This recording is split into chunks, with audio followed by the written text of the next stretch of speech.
Why is it that the loudest voices in the room are often the most ignorant ones?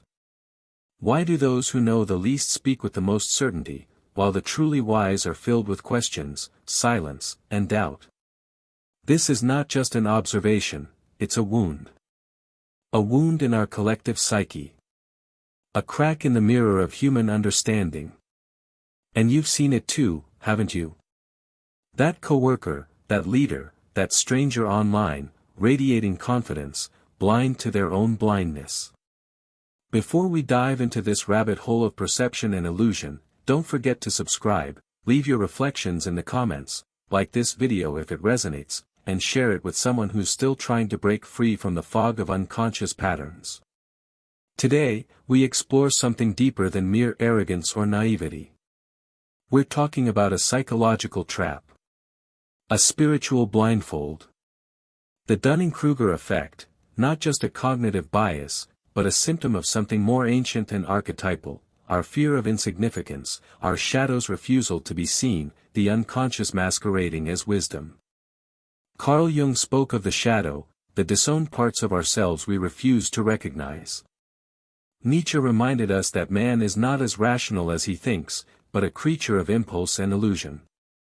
And Schopenhauer showed us the agony of believing we know, when in truth, we merely assume. This isn't just about intelligence. It's about identity, ego, and survival. It's about how the mind protects itself from the unbearable truth: we may not be as conscious as we pretend to be. But what if, recognizing this delusion was the first step toward waking up? What if your greatest limitation is the belief that you've already understood yourself? That's the paradox we'll uncover today. And it starts by looking into the mirror. But be warned, not everyone survives what they see. At the heart of this illusion, of thinking we know when we don't, lies something deeper than stupidity. It's not about IQ. It's not about education. It's about ego, fear, and the unbearable weight of uncertainty. As human beings, we crave meaning, coherence, and control. And when we don't have it, when the truth is too complex, too vast, or too painful, we build a mask. A fragile shell of certainty to protect us from the terrifying truth that, deep down, we are lost. Carl Jung wrote that, people will do anything, no matter how absurd, to avoid facing their own soul. This includes convincing ourselves, and others, that we are right. That we are wise. That we see what others can't. Not because we are confident, but because we are terrified of what we might find in the silence. Nietzsche once declared, convictions are more dangerous enemies of truth than lies. Why? Because when a belief becomes our identity, to question it feels like death. So we dig our heels in. We defend illusions. We call ignorance insight, and opinion truth. And in that self-made prison, we become both jailer and captive. There is a tug of war within us, between the light of awareness and the shadow of avoidance. Between the humble voice that says, I don't know, and the panicked voice that screams, of course I do. This is the soul's battlefield, freedom versus fear, truth versus comfort. And most people, unconsciously, choose comfort. They follow old scripts written in childhood, in trauma, in culture. Scripts that say, to be loved, I must appear strong. To be safe, I must never be wrong. But these are not truths. They are invisible patterns, passed down like chains. As Viktor Frankl noted, when we can no longer change a situation, we are challenged to change ourselves. But that requires seeing ourselves clearly. And that clarity is rare, because it demands humility. It demands silence. It demands facing the fact that what we think we know might just be a well-polished lie. And so, the person who shouts the loudest may not be sure of anything at all. They are not evil. They are not stupid. They are simply afraid. Like all of us, until we awaken. So, let me ask you, what if the reason you keep sabotaging your dreams, is you? Not the government. Not your parents. Not your ex, not your boss, not the system. But the voice inside you that whispers, don't try. Don't change. Don't look too deep.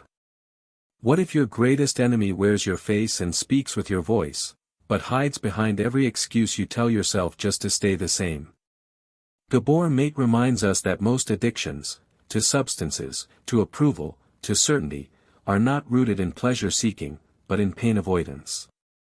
We numb ourselves not because we are bad, but because we are wounded.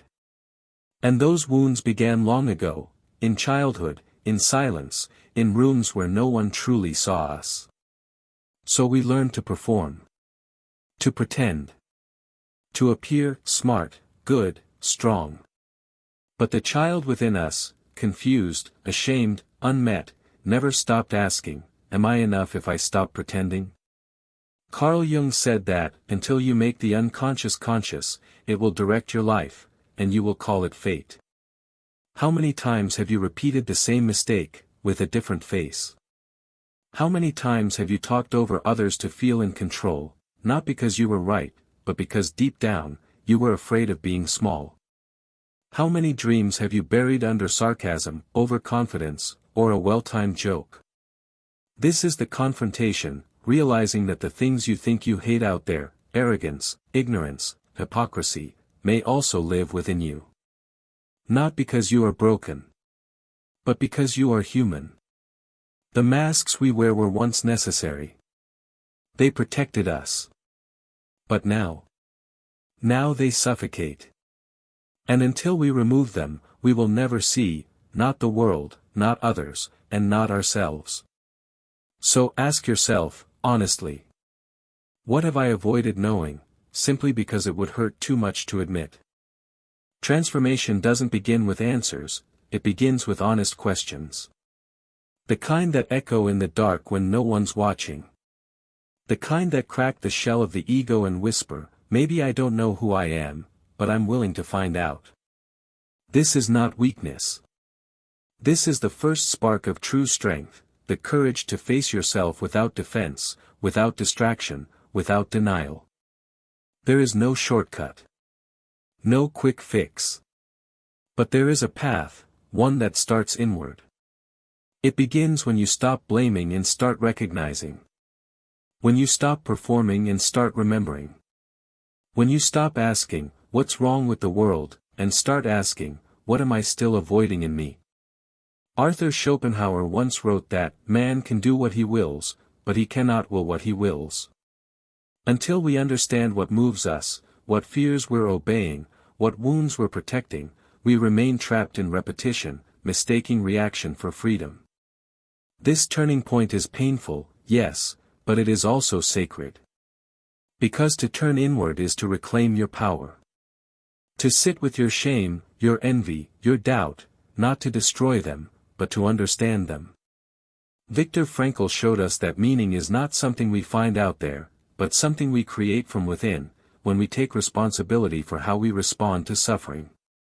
And Jung knew that the gold we seek is hidden in the very places we fear to look, the shadow, the silence, the scar. This isn't about becoming perfect. It's about becoming whole. And wholeness doesn't mean never being wrong, it means being willing to see when you are, and to grow from it. That's the invitation. Not to escape the pain, but to meet it. Not to silence your shadow, but to integrate it. Because the more you know yourself, the harder it becomes to pretend. Maybe the real question was never, why do stupid people think they're smart? Maybe the real question is, where in my own life have I pretended to know, when deep down, I've been afraid to look deeper? Truth doesn't always come like thunder. Sometimes, it whispers. Sometimes, it stings. But it always sets us free. And perhaps real wisdom begins the moment we stop trying to look right, and start trying to be real. Today, I'm not asking you for answers. I'm inviting you to observe. Throughout your day, notice your reactions. The little reflexes. The moments you interrupt. The urge to prove, to perform, to be in control. Notice your discomfort with silence. Your subtle addictions, to validation, to certainty, to distraction. Don't judge it. Just see it. Because awareness is already transformation. If something in this video resonated with you, like it now, it helps us reach more people. Leave a comment with what hit you hardest. Share it with someone who might need to hear this today. But more than anything, take it with you. Not as a theory, but as a mirror. If this content spoke to you, watch the video that's appearing on the screen now. It might be exactly what your soul needed to hear today.